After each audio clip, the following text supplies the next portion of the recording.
I have not heard your voice yet. Oh, here we go. A live person. So we get to choose my seat? Yes, I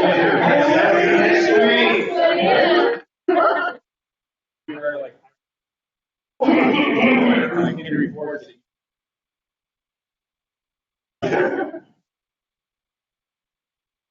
All right, let's call the meeting. Finally, council workshop for April. I informally asked members prior to starting meeting whether, or first of all, why we only salute the flag during council meetings as opposed to the workshop. Do I have a motion to actually adopt that for the workshop, that we salute the flag during workshops as well? So moved. Okay, all in favor, say aye. Aye. Any opposed? Right on. Okay, so let's salute the flag first. I pledge allegiance To the flag of the United States of America, to the republic for which it stands, one nation, under God, indivisible, with liberty and justice for all. Okay. Now, Madam Clerk, could you do the roll call, please? I'm here. Deputy Mayor Carter. Here. Councilmember Baldwin. Here. Councilmember Evans. Here. Councilmember Fullerton. Present. Councilmember McLean. Present. Councilmember Swanton. Present. And Councilmember Watson. Here. Okay, now we're going to start with council open discussion. Do we have any open discussion matters to attend to? Oh, okay, Councilmember Watson. Thank you, Mr. Mayor. The Easter egg hunt was well received by the community. I'm going to help me get well set up. And we had lots of people. The fun run went well. I think you did a remarkable job for the staff. It was very good. It was a challenging day that day. We beat the rain that came in the afternoon. But Yeah, I bet. And I agree. I am so sorry I wasn't able to make that this year. I didn't see anyone else down there for the Easter egg. Subsequent years will be different. I'm going to be meeting most of the children about picking up all of the days. Glad you finished that.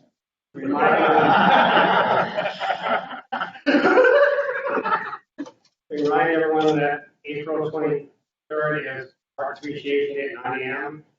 You want to come by down by Fred Meyer's in the parking lot there next to the Midtown Park.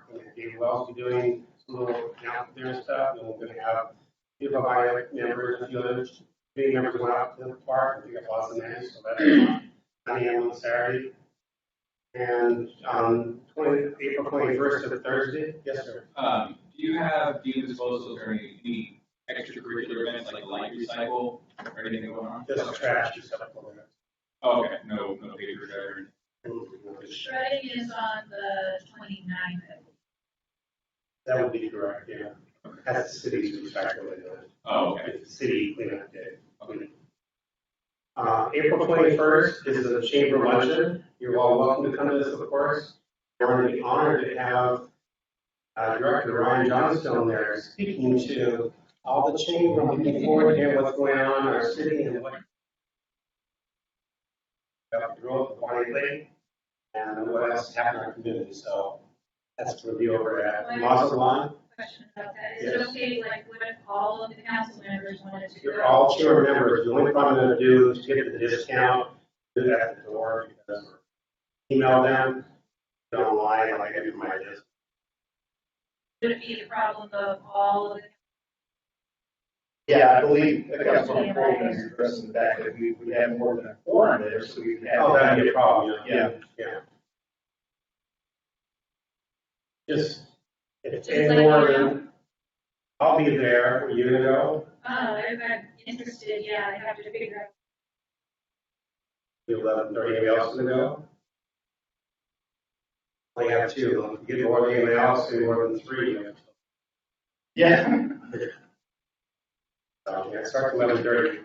And on April 7th, has the Community for Families meeting presentation from our very own Chief Police Chief and Gina was there. Good job talking about the city, the challenges you face, what the things are facing these days. So I really enjoyed your talk. And sorry I was only online, but very good. Well, we also talked about the Rotary Club and New Club Lions Lake doing a cleanup for Highway 410 this weekend. There's a couple of hills, all those well. I have been wondering about that, looking at the branch that The city approved it, the Rotary Club doing that, and the Rotary Club South to Holly is joining with them. So, and just part of our stuff was a regular meeting. So that's all I have. Well, thank you, Councilmember Watson. Do we have any other open discussion? Councilmember Swan? Thank you, Mr. Mayor. Yeah, and I would like to thank you for speaking. I certainly have. Yeah, no, because I know that.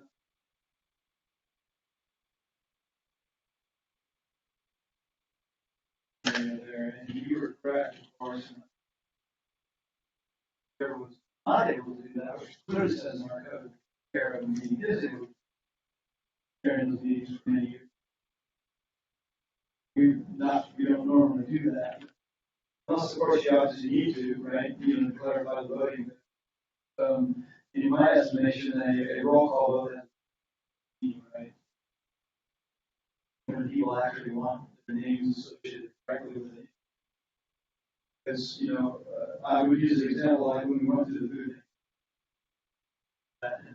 And when we got to the end there, and you thought that I wanted to abstain, when in reality I was going to support the issue because everybody in some way portion, of course, the food bank monies for food bank. However, the group as a whole, when it goes out to the press or when it goes out to the nowadays to all of the social media things, all of a sudden we get we got 4 council members who voted for it, we got 2 council members who voted against it, and we got 1 abstention. Well, of course, for the record and for the minutes, I didn't voice a vote on positive vote. There was reason because listening to the discussion there, I was much more interested in what Mr. McClemmons was talking about with some kind of a monies that we put out there and allow organizations to apply for it, right? There's a lot of need out there in the community, and being able to do it in an open and transparent way where we can have accountability so that so much of the food banks kind of an interesting exception because they are very well documented and they do very good work. Their financials are on their website. You can go review that if you like.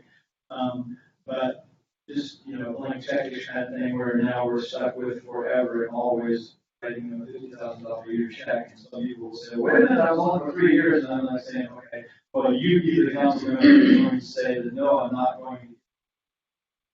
Very important thing. Yeah. So, right, to do that. So that's the long story, the short of, why I like kind of bristle when people want to call for a roll call, because it has the wrong impression in my mind to the public, because they get to do this like, oh, you're for and you're against. And it's like part of the discussion to me, because at the city level, we're all here about providing value to citizens. We're a completely optional form of government. The moment that the city doesn't provide value to the citizens will simply get rid of the city. It doesn't need to exist. So that's, the long of the, I would prefer, unless you have to, I would request that you try to avoid that. You're more than welcome to, and I would encourage you, obviously, to chair the meeting because I also want you to chair the meeting. Yes. That you can say, oh, okay, the motion passes. Okay. And if there's a question on the count, obviously you have to clarify. That's. I think there's that question the public gets that are actually those, don't really oppose it. Sorry. Well, I appreciate that. Yeah, appreciate it, Councilmember Swan, and again, for the very well. in assuming that it was an extension, I've learned this job a little bit more every day. We always do. We're always, don't learn. Yes. Okay. Do we have any further open discussion? Deputy Mayor Carter. Thank you, Mr. Mayor. Chair, I have two things. Number one, because I was virtual last week, I had this experience, what Kelly probably has experienced more than I do, which is if we don't speak into the microphones, it's very difficult to hear. And trying to put that information together with just by context and that is sometimes can be difficult. So I would just encourage everybody to make sure you speak.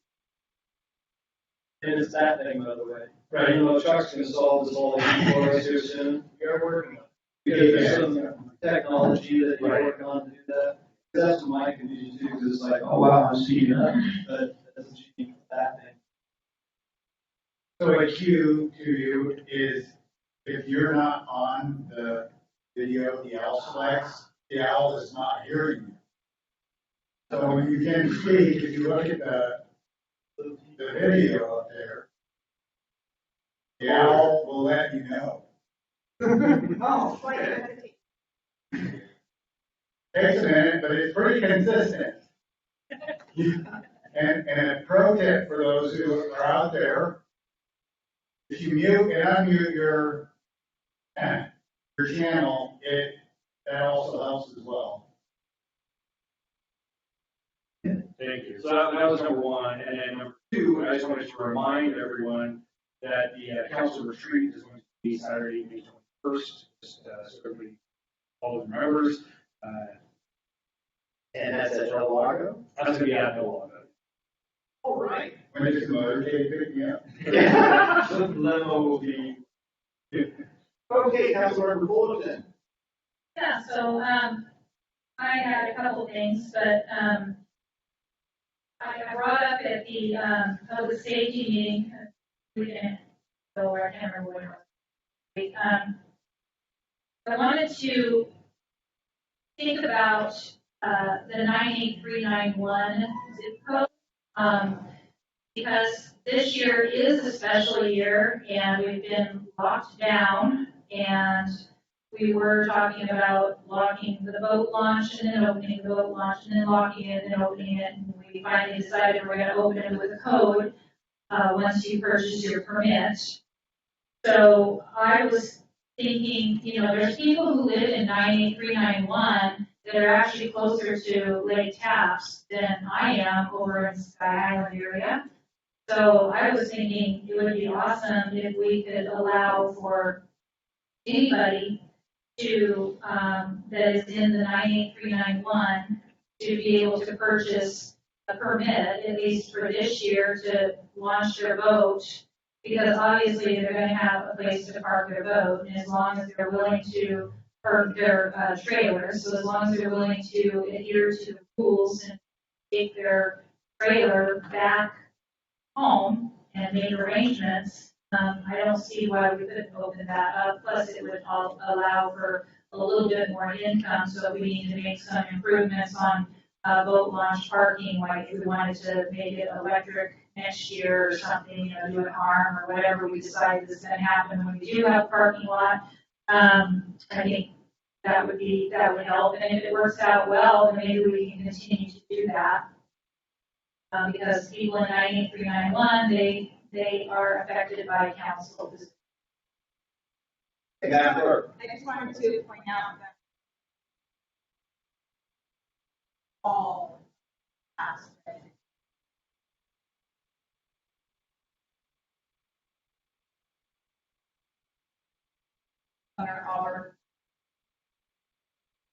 Yeah, they would still have to purchase a permit, but it would give them access to the launch, which, they're literally, a lot of them are closer, like I said, than I am. So it's a thought. I just thought it would, and if it doesn't work out for us, then we can always change it next year. I mean, it doesn't have to be a permanent policy, but a temporary policy for at least this year, since we're closing the launch, or work to other people other than this Bonney citizens, which it will be open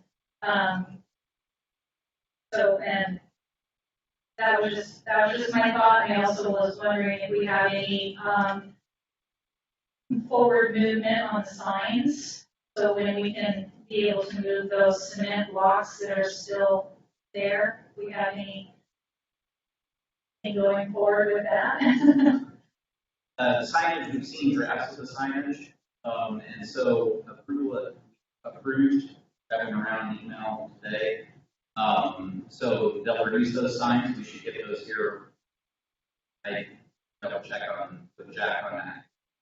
Production signage, then we just gotta get them installed. I know that yesterday they were working on manufacturing cables in the box, so those should, once the cables in the box are installed, then I'll be out of the way. Signage is being timed, the passes will be start being sold when the signage is installed, so that's kind of the phasing of all of that. Okay. So as soon as I can find out from Jack, now that we've got this content of the sign through, I can. Okay, that would be great. And also, I had a question. Did you? Yeah, For the record, it's Councilmember Ball. yeah, I just wanted to check and follow up with how CDC went on the code. Right, yeah, Is there a so, discussion a couple or- weeks ago, yeah. Couple weeks.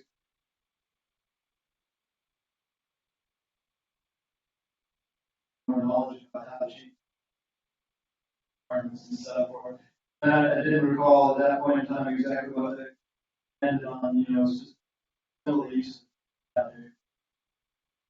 Had a discussion at that point in time, we needed on assemblies, the permitted available use in the town core area. So if we need to revisit that, then I think Councilman Baldwin, the process behind that, whether the, how do we go back and look at that issue to make sure that, that's still, stick with it forward, right? That's the kind of thing, is that, Swam, do you think that issue needs to be vetted more in committee before it comes to work? No, well, I think we kind of like chatted with a little bit in CDC about it, so I don't know if that, I think it's an input from staff to get kind of maybe an official, because I don't recall what the whole clear reasoning was at that point in time, I was there, but I don't recall. Because we went through the whole matrix at that point, was building different uses.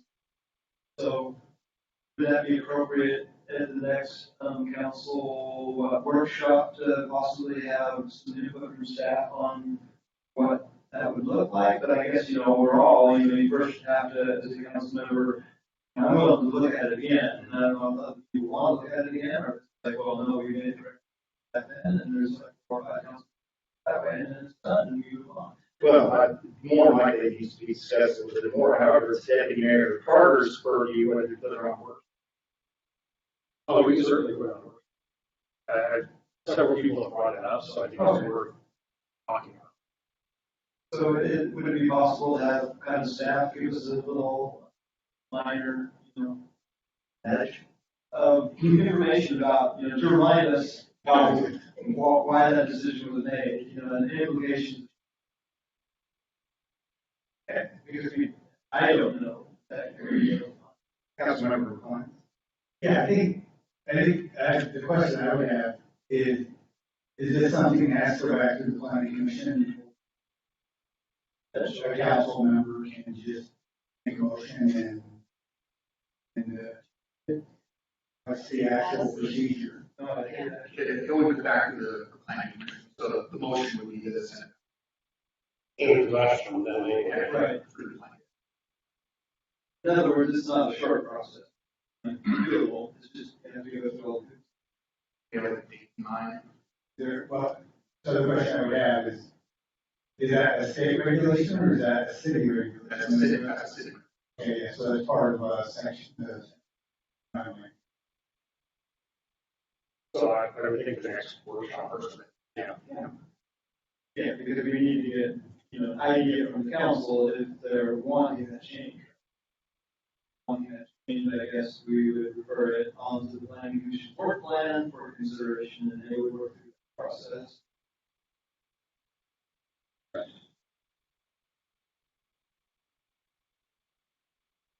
Okay. Have we, Councilmember Brett? So 2 years ago, I had requested that we bump our minimum business license requirement from $2,000 up to $1,000, so that small businesses in our town, not mom and pop shops, but the ones that are working out of their garage that are making $4,000 or $6,000 a year, don't need a business license. If they're making over $2,000 currently per our code, which we passed back in November of 2020, ordinance 1602, we had to pick a general business license model. And when I asked about that, they said it was a 2-year lock. We're coming up on that in the fall, but I want to talk about it now. I'm going to get it on a work plan for in the future before we get that auto renewal. And I got to ask, what does the city provide to anyone that's $2,000 that they would need? Or it all triggered because the email John sent out with there are 2,039 businesses with licenses within the city, which means 10% of our population have business licenses. They're in Bonney Lake. I've got to wonder how many of those are small little companies that make less than $10,000 a year, and what benefit is the city providing to them for that license? I don't know of any. But with the modeling that we picked, we have to re-up it if it auto-ups in 2 years. It's November of this year that we had to kick auto renews, but it has a lot to do with the Department of Revenue and how the city and the state work together, because when you apply for a license, it auto triggers the extra $69 or $60 for and then a $19 license fee to get it through the website through the Department of Revenue. So I don't know if that's something we can opt to up to a $10,000 minimum, or something you guys want to talk about or not even consider. But I just want to make sure that we're not hurting our small businesses by making them get a license that absolutely provides no service from the city. 10,000 or more, I think, all right, we're in some levels there, and I just don't think that person that goes out and sets up a farmer's market stand has to get a business license.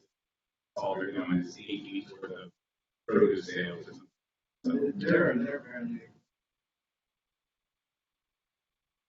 new. Farmers markets, I forget. yeah, maybe so. Yeah. But they got crafts. All crafts. Yeah. I love that idea. yeah, I think it's certainly meritorious to put on a workshop.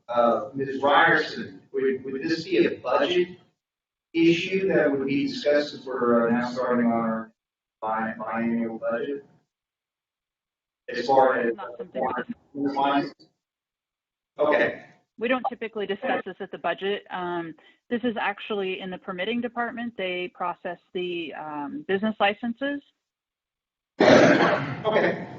And so I think whenever is it appropriate to put on the workshop? Yeah, we can do that. One thing I would throw out, just being law enforcement, it actually gives police and stop people from.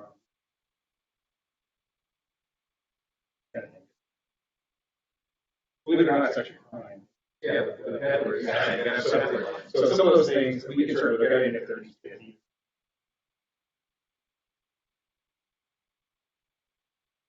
I would love to ask those people. Oh, is there a difference between a peddler's license? Yeah, there's a difference.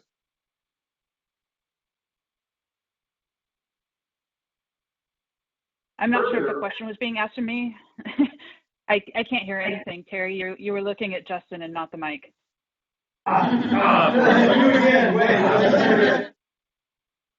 Sorry. Do you have any, and, Are we able to get like an actual timeline? I don't know, and or there's still maybe challenges. Probably the question on what requirements could be on the York area, right? Why in our discussion tonight? Is that on here? Okay. well, so we'll give you guys the lesser details later. Yes. All right, we got some involved. Yeah, there, I just wanted to state it for the record in case, other residents are having an issue. But I have been working alongside with the Rotary Club, Bonney and Holly, in regards to the Highway 410 cleanup, which I had suggested. And there are some residents that have been contacting me, because there is a vaccine declaration, so only the vaccinated are allowed to clean up, as a volunteer through WSDOT. I have confirmed this with Secretary of Transportation Mark Millar. And so I know that currently they are talking with the Attorney General and trying to figure out, obviously that is a little strange. You can't clean up trash unless they are vaccinated. And so that is something that is in the works right now in conversations, and right now, our legislative district senator is aware of this issue, along with Pierce County Executive. So just kind of an update on that in case any residents, other residents come to you. Some residents have been having to with this particular. Functioning as a state kind of thing. What's that? If you're like in the state and you get a configuration, you know, ours trash folks don't have that requirement. No. So it's just. It's because it's on state public right of way. Right. And so Our groups can just. go on to the freeway and in the 410. You're talking our adoption. Well, they have the trash. That's it. Third is like an. Because, so the 23rd is a specific day that has been set aside for, right? Yes. And, so because it's on a state highway for the 410 that the Rotary Club was specifically looking at, it has something to do with, the laws. And, yeah, and. Yeah, it's through the Alaska Highway Program. The state. Exactly, the Yeah. state, exactly. Yes.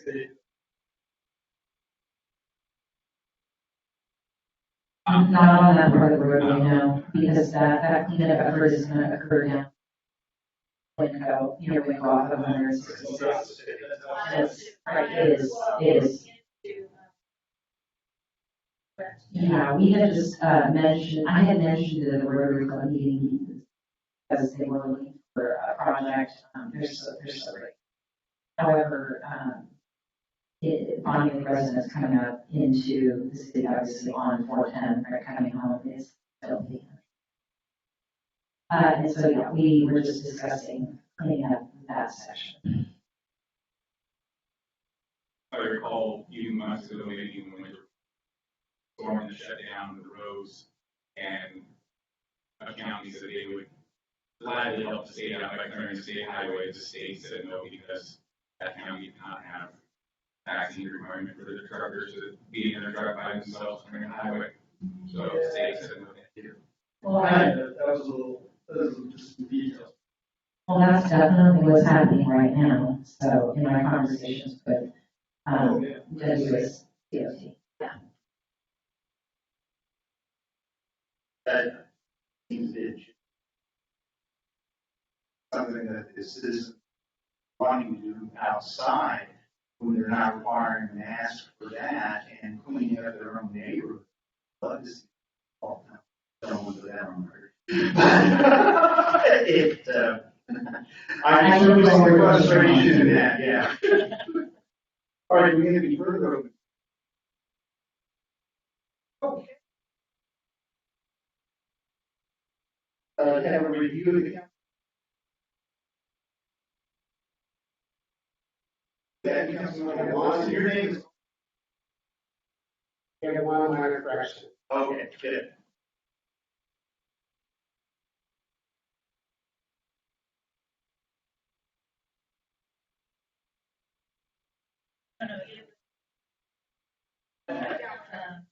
Yeah, I thought we did. Okay. Yeah.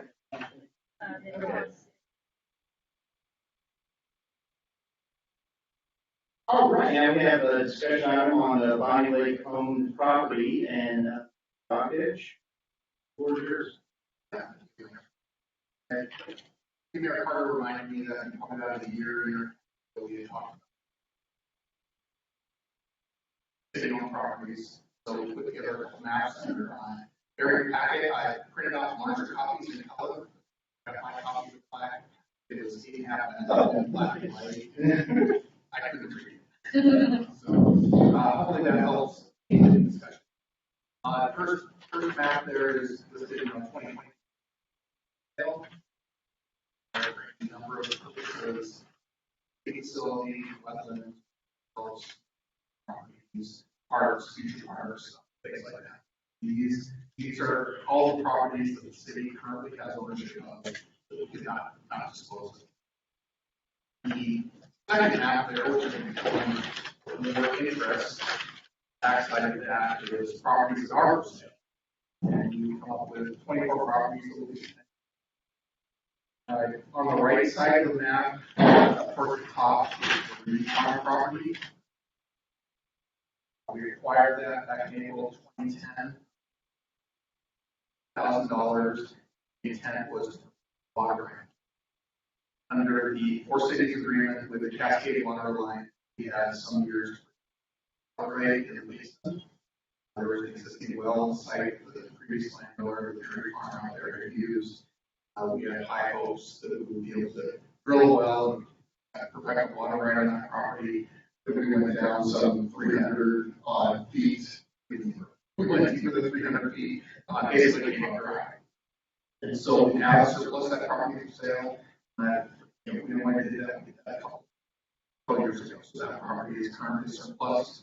It's being surplus to our needs, and per that resolution, surplus to property, we're directly bringing in offers for purchase forward to the city council for consideration. Other than possibly some interest through the conservation program and but it has not been marketed. It's not dropping down to the East Town area 410, we have the properties that we acquired in April 2000. Property 20.83 acres that we picked 2013 for $1 million. This week, all of these properties were purchased with the intent of building the future. We've since changed direction, and as you all know, the under construction on the 96th Street first change. Property 2 has been declared surplus. Same time we declared 3 properties sale. Then this last fall, the council resolution. First later, the purchase and sale agreement for those 2. Semi-committed, to work out that. The inset on the upper left of the map is the downtown properties. You can get a closer picture of that. Half by 11 sheet follows that. All of these properties were for future city. Downtown, we asked for most of the properties, current Justice Center here, and the Ohio Public Works Center, the public safety building, excuse me. And again, we had a downtown plan that prior to the recession, initiated the construction of a civic center campus in the downtown area. Since that time, we built this building, we moved in 11, acted up with city offices, and moved in most of those properties in that area. The last page is we have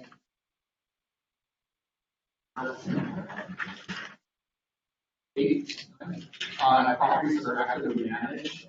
These are our rental properties. How property management, all the properties are currently rented over 89. I actually took a tour of the property a couple weeks ago. In extremely dilapidated shape. Repair, I imagine something like the other two houses that we had on 89 will be vacated. Certainly bring back to finance committee, that's probably the best person.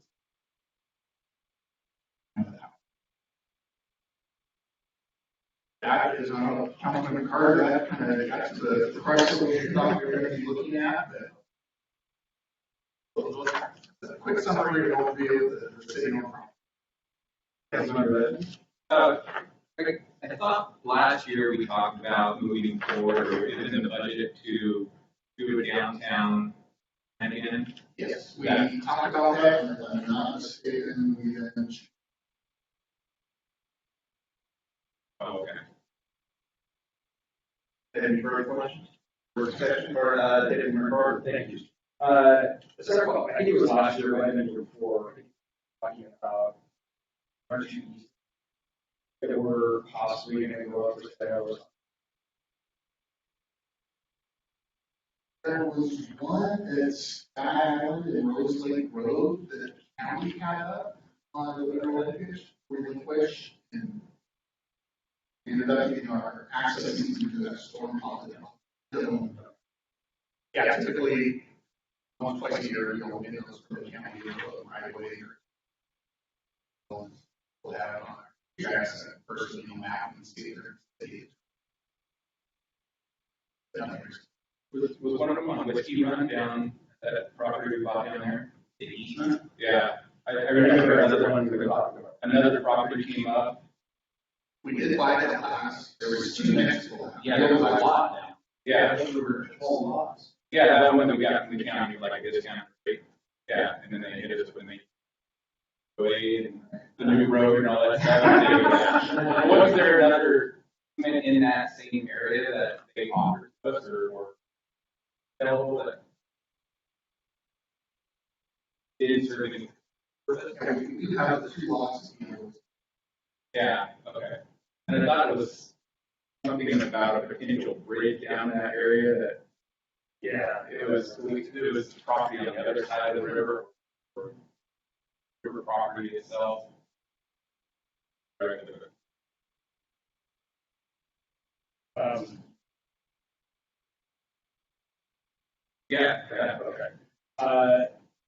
On the not for sale page, I'm looking at this. And it's off of, basically, a penalty return off of Andrine and 410. Looks like there's a little piece there. Yes, over there. I had a discussion with one of the homeowners. Very involved time with the penalty trail or whatnot. And since the city has decided to not do the trail right, the trailhead right there, and we moved and we actually put the trail in over closer to 410. What he's telling me, and I just want to see if that's correct or not, is that really there's no, it doesn't really connect, there's really no use for that easement. Do we know if there's a use for that? That's our 410. 95th Street. Yeah. And there. Yeah, I was going to, yeah.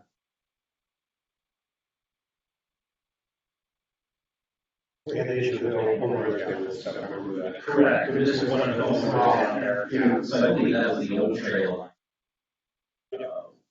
Trail closer to, and at this point, I don't know of any use for that easement, if that's what it is along there. It may well, in fact, be just a redundant piece of property at this point and not have any use. What he was wanting, and what I'm like, oh, at that point, I didn't see a problem with it, but I'm like, that's something we can do for eventually for sale. Yes, purchasing that from the city. Certainly looking at the reason why it's required. Yeah, if there's another reason that we have that. And it's difficult to see on the map you got here, but it's road or streets going into the park. So he's talking about the teal. Right. Yeah. Okay. I was thinking you were talking about the list. No, no, we probably need that. He's been doing that part anyway for a while, so. Yeah, he's the first. Do we own a larger piece of property behind that? So then that would be the only public access point, is that little, kind of the drive there? Or An application, no, we don't. Okay. just that little tiny street there? Okay, for each street. And, you said he's encroached upon it, now, is, That's when we were building the 96th Street Trail. Yeah, he's been basically unused. Okay. So he's been using it for some. How long? That's what you said, years, we don't want to talk about this. Yeah. 19 years. Okay, yeah, thank you. All right, any further discussion on buying on property?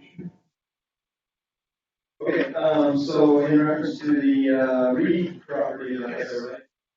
So it's probably, mayor, we have a discussion with, Ralph and also because land swap issue, right? Yeah. So, I would encourage you to have a discussion with him about that, because he referenced some land swap deals that they're looking at, and as part of a bigger, curing some of the county, issues of Bonney Lake. Oh, absolutely. So anything that we can do to work with the county, to cure those issues, more connected with the county, I would be much in favor. I think is the bottom line of the land swap deal, because I'm not looking as much, the value in that property is very low comparatively, so that I can get some goodwill with the county. Personally, I would encourage that type of deal. I don't know if that's still available or not, but that'll be a private discussion between you and the.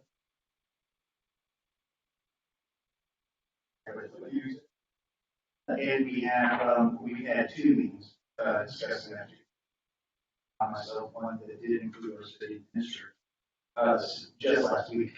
And, to use the term, Councilmember Morrell is significant. So we're right at the beginning of that,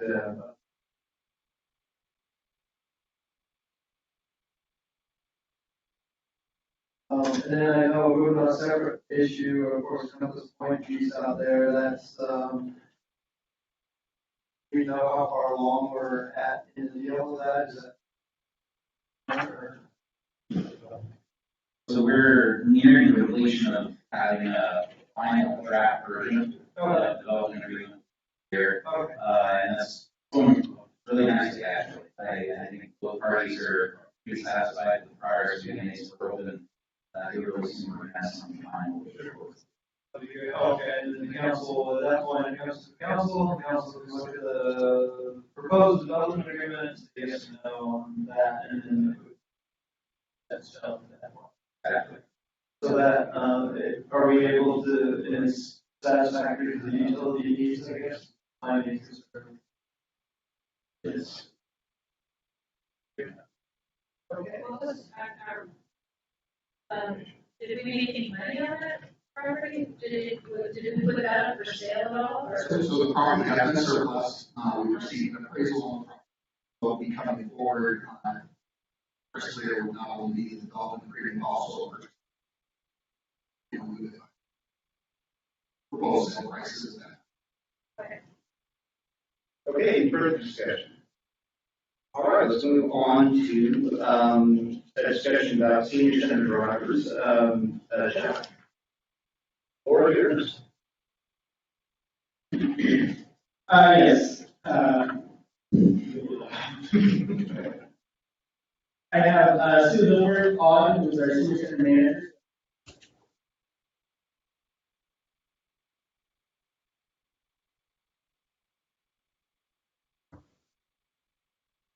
Chuck, did you say something? I can't hear you. Yes, Sue, I said the floor is yours. Oh, Okay, so do you need an explanation? I'm not sure why I'm here. The full council need an explanation of why I'm requesting these two positions? It would be, yes. I can't hear anything. Sorry. Finance committee. What you presented to the finance committee, please. I got finance committee out of that. Okay, I'm just going to tell you what I'm asking for. Can you guys hear me? Yes. We are delivering meals, hot lunches to seniors in the community, and it accounts for about a third or about a quarter of the lunches we're delivering, which accounts for, to date, about 2,500 meals this year. And we're really having a tough time getting drivers to deliver those meals. I don't have enough staff to do it. Phil has stepped up and has been delivering. We have two routes, one north of 410, one south of 410. And Phil has really stepped up since our last volunteer left us, and he's taken over one of the routes. I think it would be much more attractive and maybe easier to recruit someone to do this if it was a paid position. It's about 3 hours a day, 5 days a week. It's about that much of a commitment. We do have 2 city-owned vehicles that we're able to allow these people to use. So it's not a commitment of their vehicle or their gas. And I'm just asking for 2 15-hour-a-week paid positions. Okay, do we have any discussion? Okay.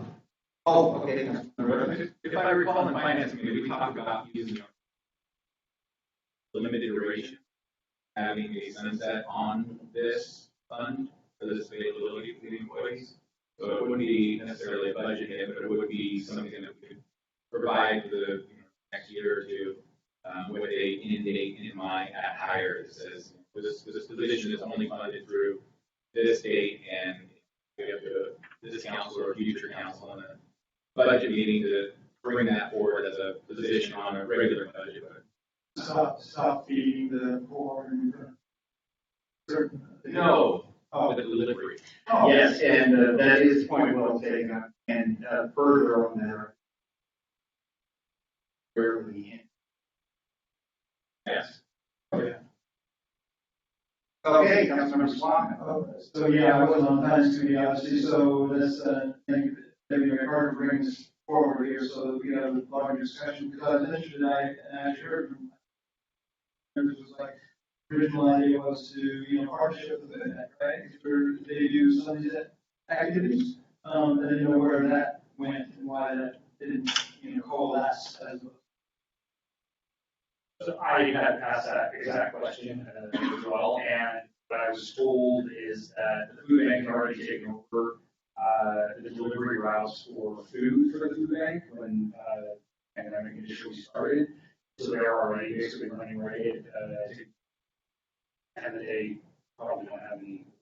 They don't do hot meals. They don't do drivers themselves to take care of those issues as well.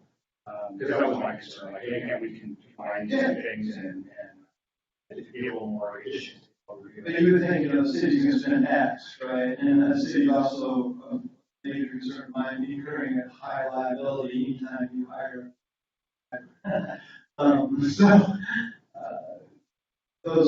You go to the food bank and say, hey, you know what, we need this program. And you guys are really good at doing this kind of activity, so this is the kind of funding allocation that we have, that we're gonna have to spend internally to do it. Are you interested? Right. And I asked them to have that conversation. I don't know if they have. I had a conversation. I can help. And Councilmember Watson. Thank you. Right now, the food bank delivers food to households, but not meals. They don't have a facility to deliver meals. So what we have from our senior center, they want to continue serving meals to citizens that cannot get to this. I asked Sue, are these new people, or are they people that just don't want to go senior centers? So these are all new people that you've never seen before. These are home burdened people, and they get food from the food bank, but they're not given daily hot meals served to them. That's what this would do. And we do it for the next 2 years, when we have our funds we have available, at least we can take care of now, and then decide what to do in the future. And I believe the liability element. Well, yeah, it's always, How about Councilmember Baldwin first and then Councilmember Thomas? Yeah, I just had a question for Sue. Sue, can you hear me? Yes. Hey, how many volunteers? Oh, you cut out. How many volunteers does it normally take to deliver that amount of meals per week? Well, it just depends on what they want to commit to. It only takes 2 people per day. So we can spread the wealth. If I get one volunteer, we have one gentleman that delivers one route every day of the week, but he does like to take days off. So then we have to have somebody fill in for him. And then the other route is being covered by Phil. And so it's a matter of just delivering. We have 2 routes. So it could be 10 people or it could be 2 people. Does that answer your question? Does, yes. Oh. What was that? Was it out of, would it be reasonable to enter into a school district, get it right? We get a bus route that's, already knowledge of the area. We came with the school district rather than the burden of an extra employee. Because I'm not sure all the school bus drivers are, working 8 hours, right, during their shift. And they already have a contract and I don't know, just trying to figure out how to not incur an additional employee, but still have somebody qualified running the day. School district already have. I have something to that, and I don't know if it would matter or not. Recruiting school bus drivers, that's been a huge issue all year. They still may be able to do something. And I can attest to that. Unfortunately, we have had a dearth of school bus drivers. Many of them are having to take a route and then they go back to take another route, leaving our children waiting 40 minutes outside of schools, waiting for the bus.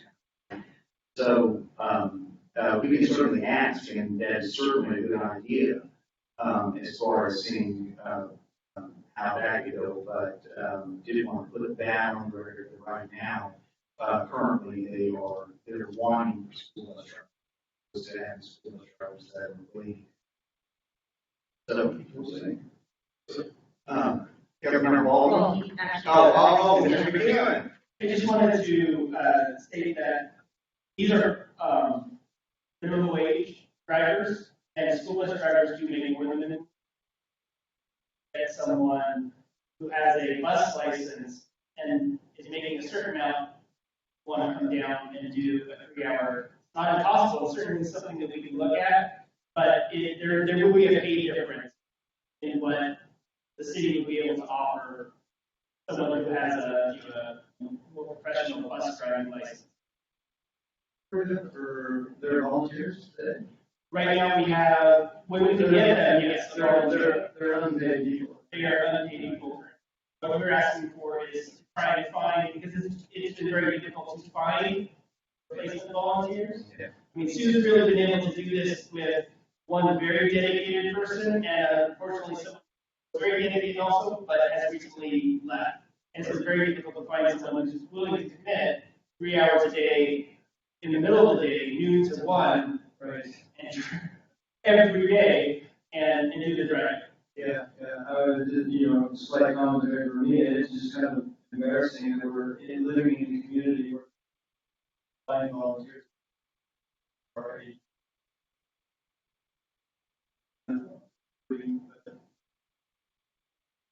Involvement. I agree, it is disturbing. So I guess my question is, because I didn't know that volunteers were needed for driving anyway, and so I guess my question then goes back, is there a way that we can communicate with that there is this great need for drivers?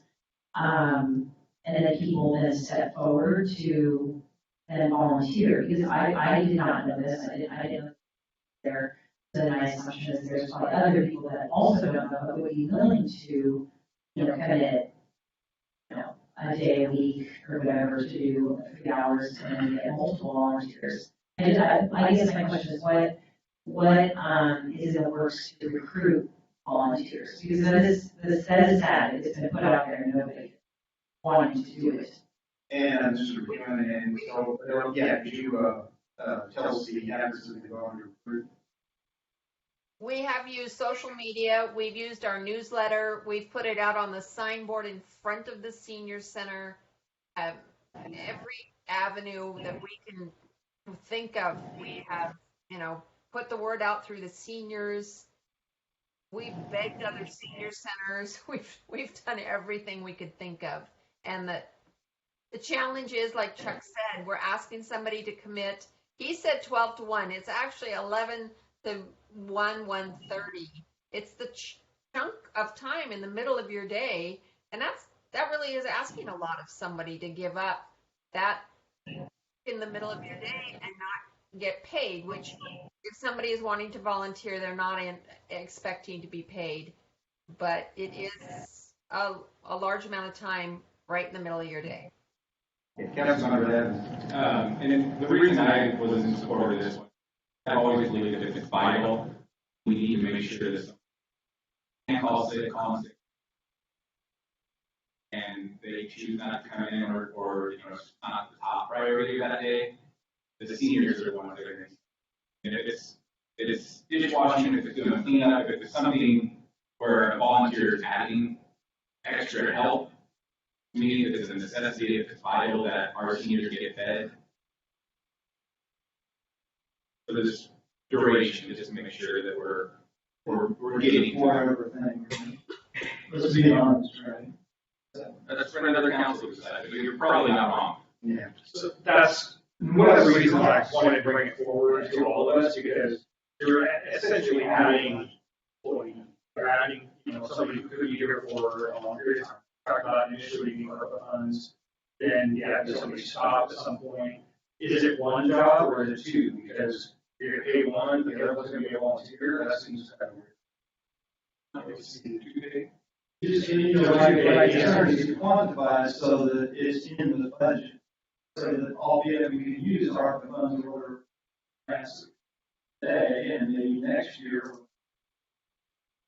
It's a need that we want to do, that we make sure that we have the budget ongoing. Why is this coming to the council now? What have we done in that? So it's open. So we didn't do meals before the pandemic. This is something that is fairly new.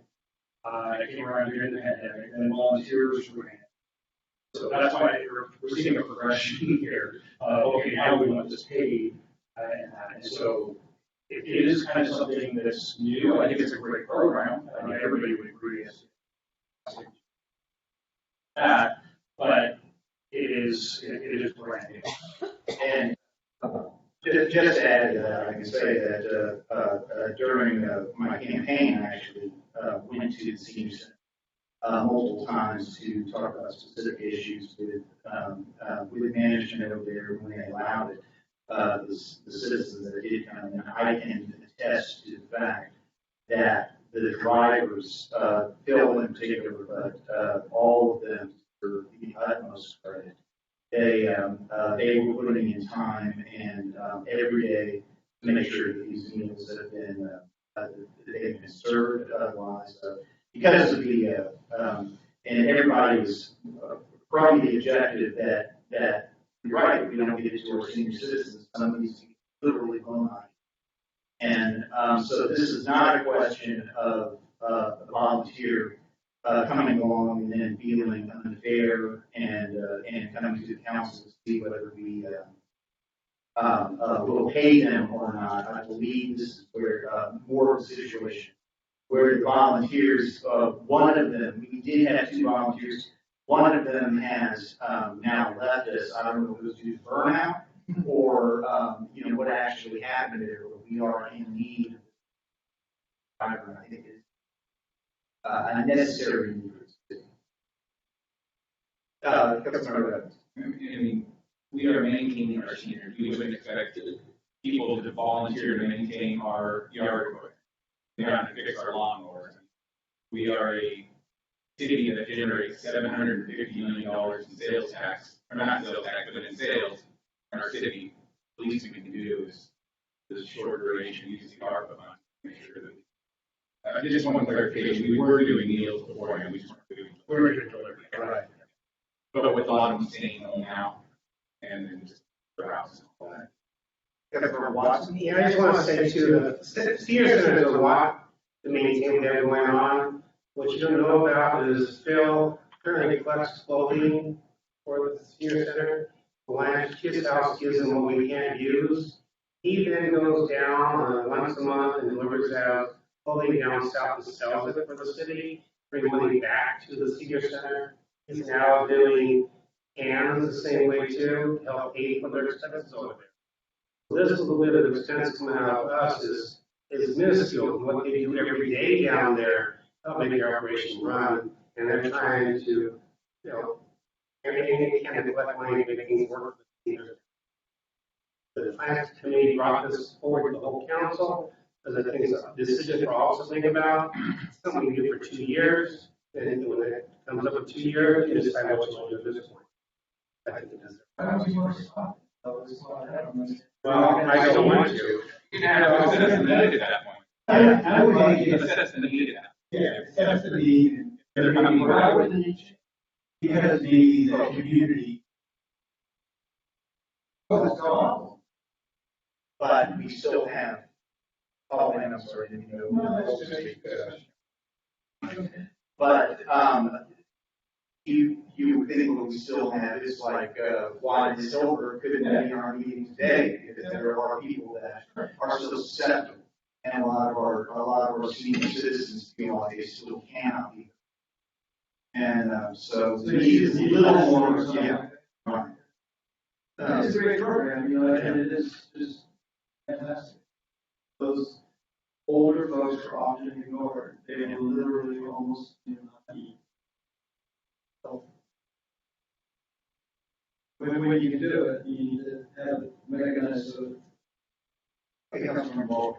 I guess my final question would be how much this would cost for the 2 over time. I'm assuming if you have people, you have to pay for, obviously if you pay someone hourly, that's not the only expense. You hire someone, unless they're, but yeah, if they're a permanent employee or even temporary, but we're talking about a year, there are 2 employees. I would like to, I don't know if it's possible to table this discussion until we can find out how much it would take out of We have an answer, what's in finance? Oh, okay. I thought it was close to like 30,000. 50,000. It was around 32,000 in total, for the agenda bill was to fund these positions through ARPA through the end of December for next year. But coming into the budget cycle, of course, you would see a decision card for the 2024 budget for this, then coming out of general. Well, I'd like to go back to the discussion of why this is a city's responsibility, right? Because the thing is, we live in a community, and there are communities of faith, there are communities of affinity, like Lions Club or Eagles. There's a lot of people that want to help, and when when the city, you know, for the short term, I could accept using ARPA funds for the short term to do this, given the circumstances. But I'd also like to be a little more, I'd like to reach out to the faith communities and the communities of affinity, and not just on social media. I'm going to reach out to people I know and say, hey, what because I have a hard time believing that we can't find enough people in those communities to solve the problem, and they need the problem for the senior citizens. Especially, yeah, I just look at it and I go, why is the city so fast and quickly accepting this burden, except for saying, whoa, this is a situation that needs quick action and we can provide it, and the funds are there for it. That all makes sense. The sunset clause then makes further sense. It's that time that between now and the time the sunset clause kicks in, we should be working with our community to fill it, because there are people that would really like the opportunity. I think the Eagle Scout that need community service activities. Well, they can coordinate volunteers at the very least, right? Because that's part of the challenge, coordinating volunteers. And usually they're associated with other groups that they can find people. They don't have to do that, but they can ensure that there is an adequate. And I'm just looking here, and I'm like, you know, so all, you know, I'm just going to be clear. I think you all know. For me, government's the last solution, the first solution. And, you know, I can't believe we don't have them. Well, and one of the things that I think we are all kind of in a consensus with, even though we do have different points of view when it comes to this, is the fact that right now, we have advertised, we've come up with a need. We have this sunset clause that is part of what has been introduced to the council tonight.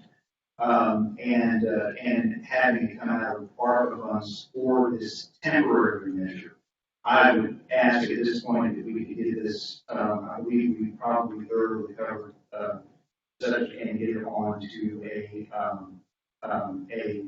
a meeting so that we can actually vote on it. At this point, and it'd be styled in a way of being temporary measure through with sunset clause. It did come out of the finance committee with a record.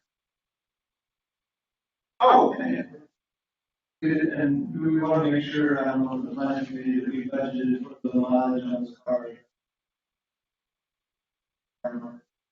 Allocation. We're gonna use their. City. Yeah, we need to make sure we don't short. Okay. All right. Next we have a discussion on ball field for trailer parking. Councilmember Bolden. Well,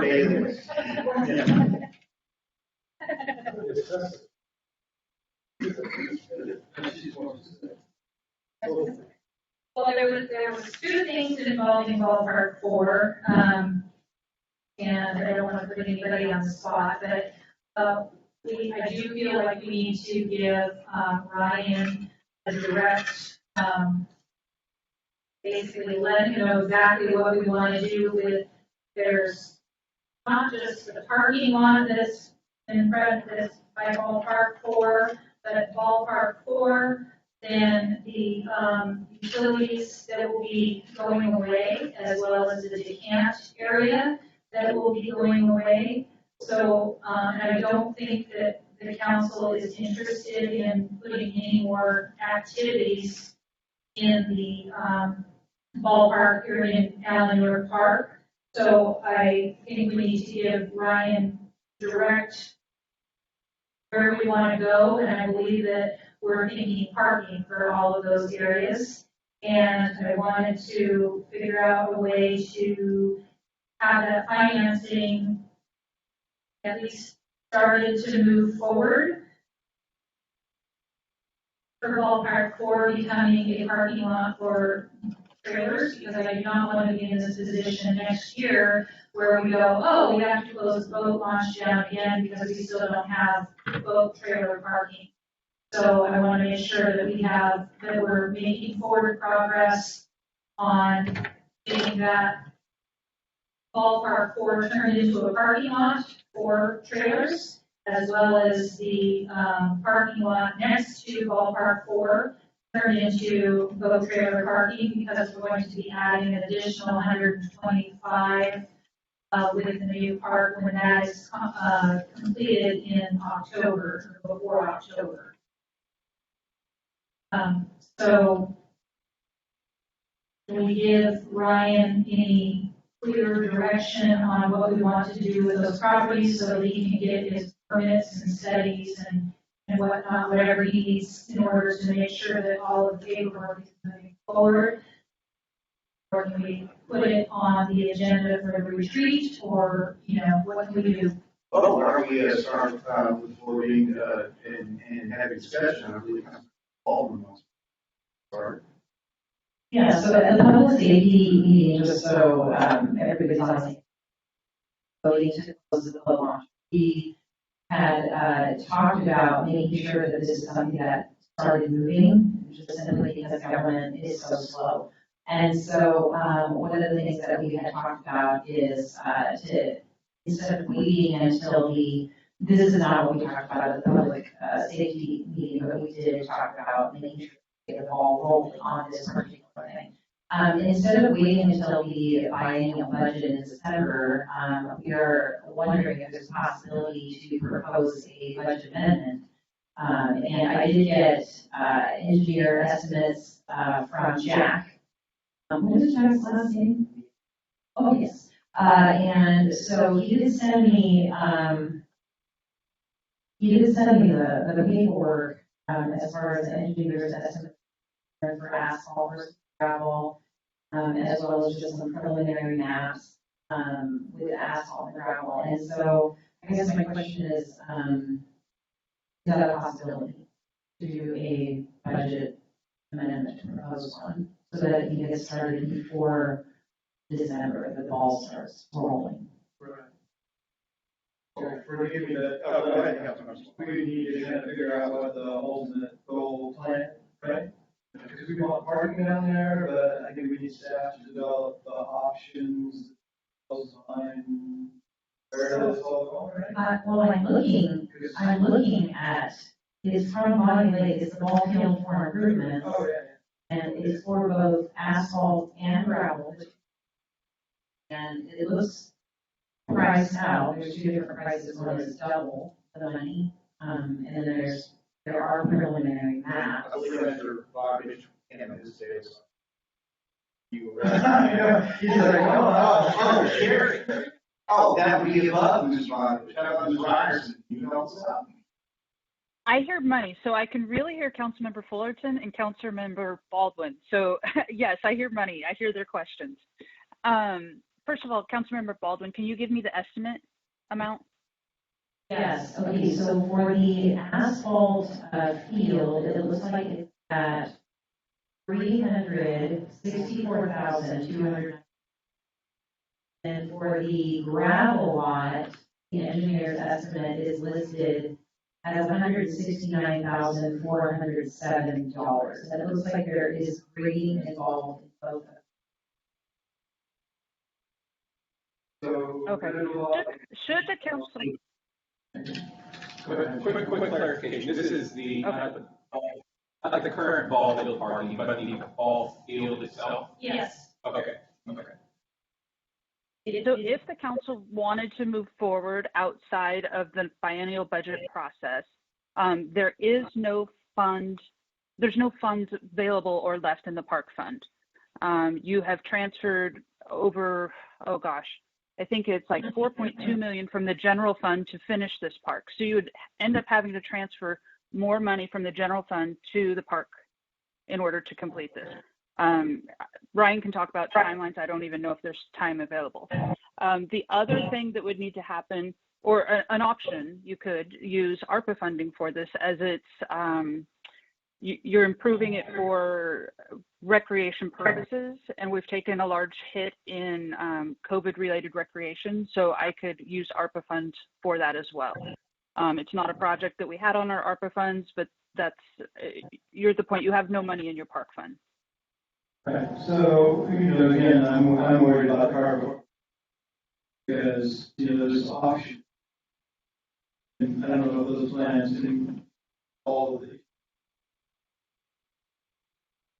But I can see a lot more costs that are not just for the asphalt or whatever it is. Because I don't know if he was also talking about any environmental things that are gonna have to be done there, possible environmental wetlands delineations.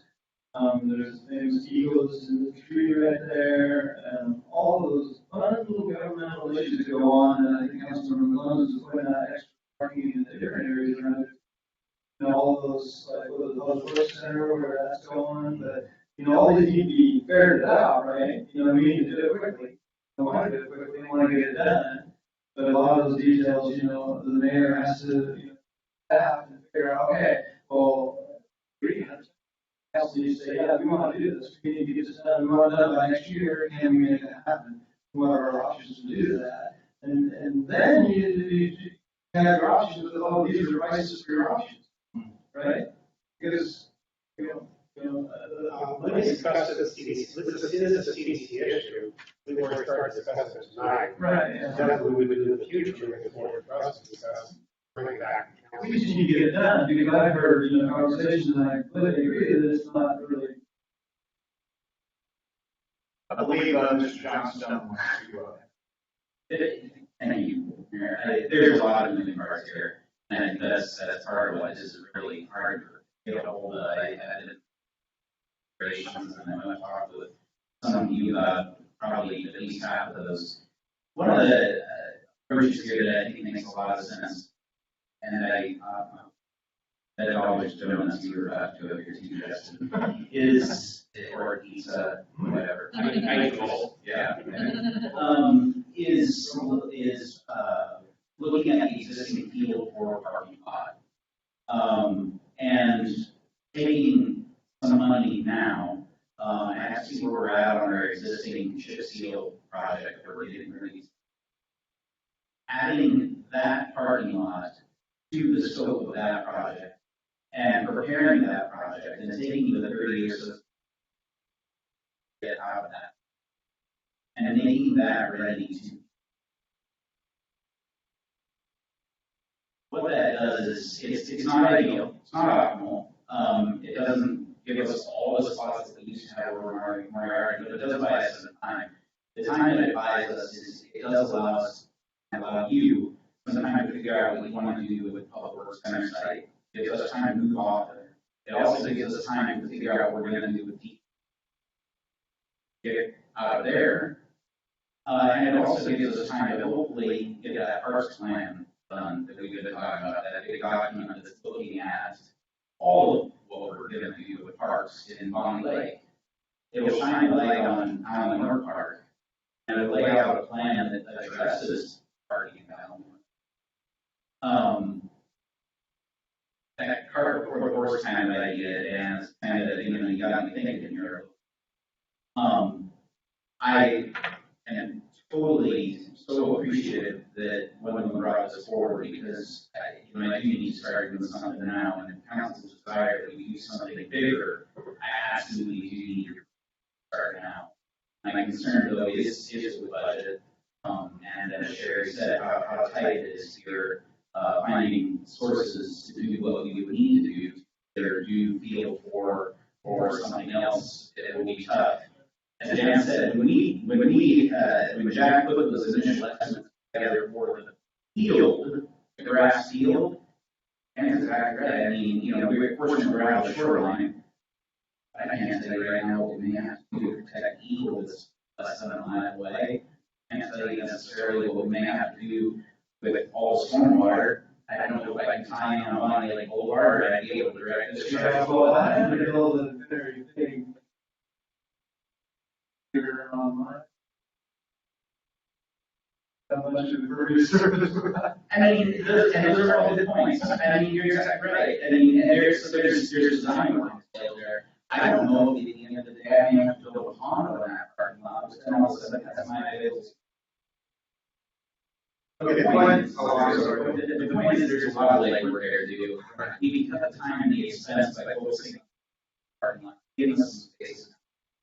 Yeah, but, you know, and I would kind of like to understand what the end point, the end state is, right? You know, it was like, Councilmember, Austin was talking about on the CDC, the CDU, Councilmember Clemens, and their short little discussion was, you know, how many spots, those spots are we gonna target, right? Because I don't want to keep going after Alan Harris and spend more money. Try to figure it out, make a call, and say, well, we need to allocate for 100 votes for the parking spots. We gotta, you know, make a decision somewhere, right? So that you have a quantified space to go after. You know, it's like council absolutely needs to, you know, the 140 spots is what we're gonna go in 2023. I think so. You know, and then staff can come back and say that's maybe what we're called is 1, 2, 3, and 4. Question that I have, and where do you want to? The question that I have for you is this particular issue. Procedurally,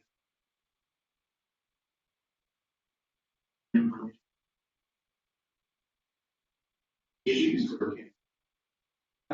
Start looking into the issues, Mr. As far as how we do go. And this particular for the council, where we go to outside of the workshop, which seems to have a lot of questions as opposed to answers. Where would it go? I think of it as long as the council really is behind the idea that we're reallocating that Midtown Park funding, the downtown park funding, so I think the overall plan, That's pretty good. when we spoke several months ago now about taking the Midtown Park, 120, I think exactly, probably right now, and taking that and putting it towards a city-wide parks plan. And also the 100,000 that was dedicated to a downtown plan. I think you're waiting at this point for that plan, and then for now, I'm just taking the improvements to the current paved field for parking lot and adding that.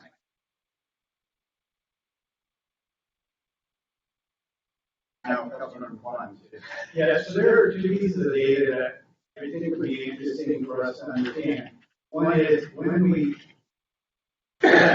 started allowing parking on property, that was, and before then, how much boat trailer parking we had made available.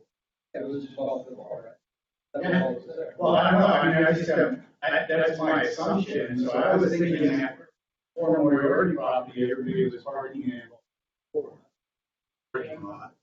And or it was a mix. I think it was a mix. It was a mix, right? Well, maybe it's ours. And also, Also for NEC.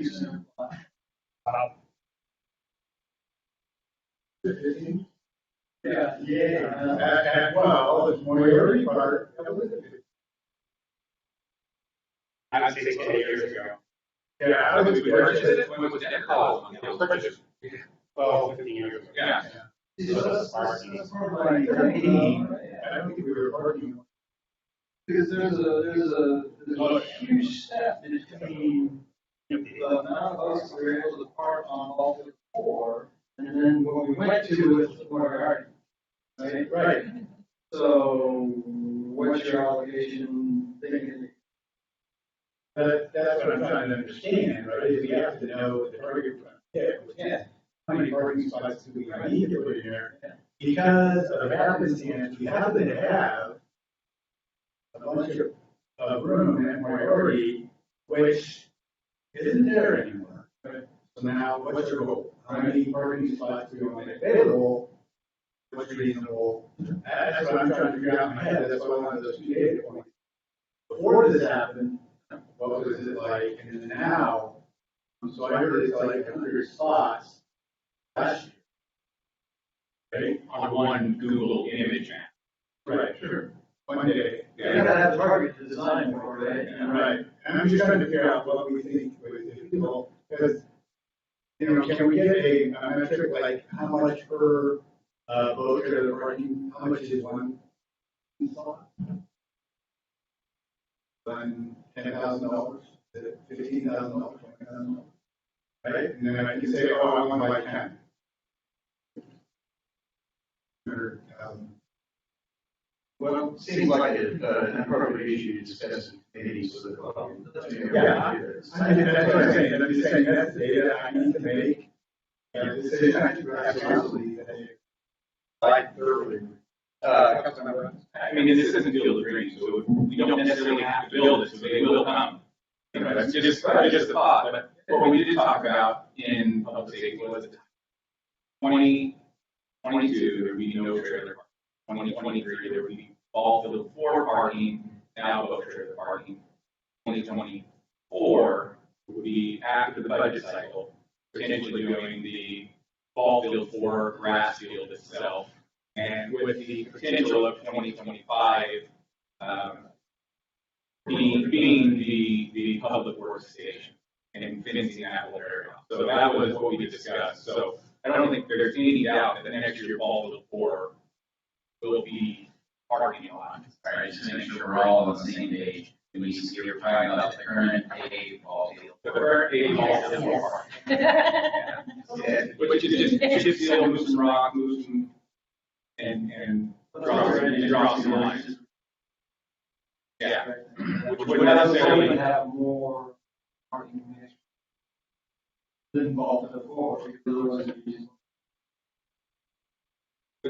But right now we have 80 people that can park in ball field 4. Right. Next year we'll have 125 new parking lots at the new place in October.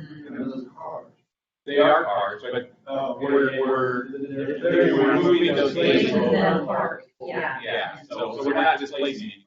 We're actually adding 40 car lots and don't have it. That was how we laid out the timeline, and that doesn't go against the park, but that would make it field and line clarity. So it's not a. Yeah, but there's a park capital improvement fund that has $0 in it. Yeah, but if we do the ball field or grass field, that would be a capital improvement parking impact fund. That would be a different discussion. Right. I guess, yeah. Yeah, I don't think we have a parking fund, but. Well, to end our meeting tonight, I think I'm going to field dream.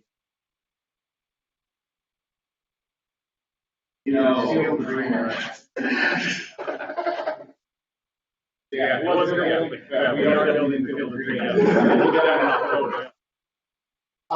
No, seriously, I know I represent further discussion. Okay, seeing none, let's, I believe, are adjourned. Double jeopardy.